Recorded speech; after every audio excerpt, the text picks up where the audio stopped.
Put simply, this is the entry point for the Infiniti Q60 range, the two-door coupe version of the Q50 saloon. Instead of a 400 bhp twin-turbo V6 under the bonnet, you get a more modest 2.0-liter four-cylinder engine that also benefits from a bit of forced induction. A bit is the right turn of phrase here. Air isn't so much forced into the cylinders as lightly persuaded. The result is a modest 208 bhp, enough to propel nearly 1,800 kilograms of Infiniti to 62 miles per hour in a reasonable 7.3 seconds.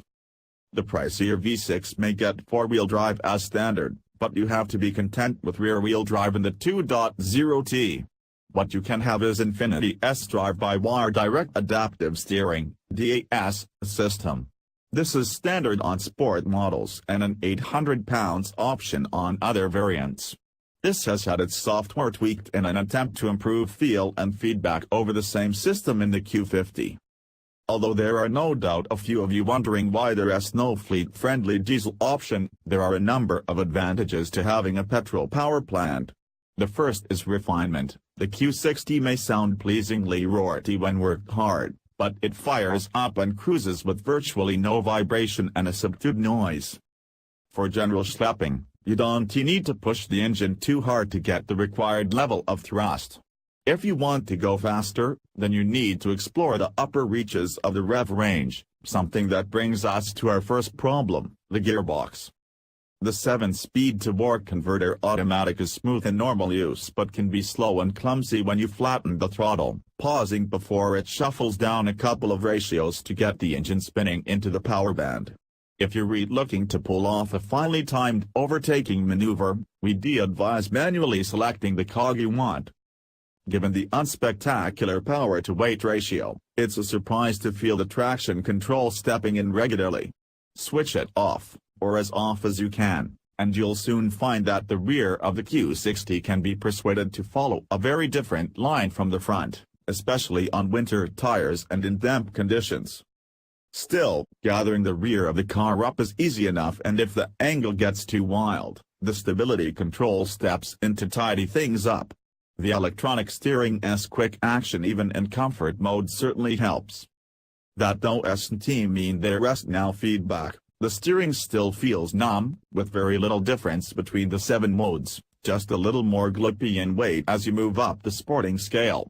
On our test car, there was also a disconcerting clunk when the steering was pushed up against the lock stops. Even in premium tech trim, as opposed to sport, the ride is surprisingly fidgety over what looks like smooth roads. Adaptive suspension is available but doesn't seem to make a great deal of difference. Inside, there is no doubting the richness of the materials used. Everything feels pleasingly soft and of high quality until you get to the lowest reaches of the cabin. Spoiling things slightly are some of the Nissan parts bin switches and readouts. The infotainment system features 2 touchscreens, mounted one on top of the other.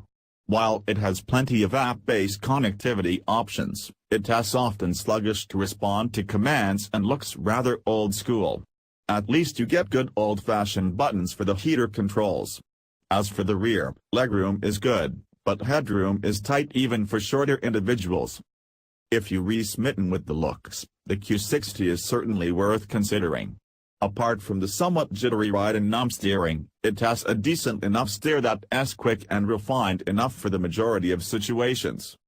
The trouble is that the BMW 4 Series is a more engaging driver-esque car. The Mercedes-Benz C-Class Coupe is a better cruiser when fitted with air suspension, and both have more appealing interiors.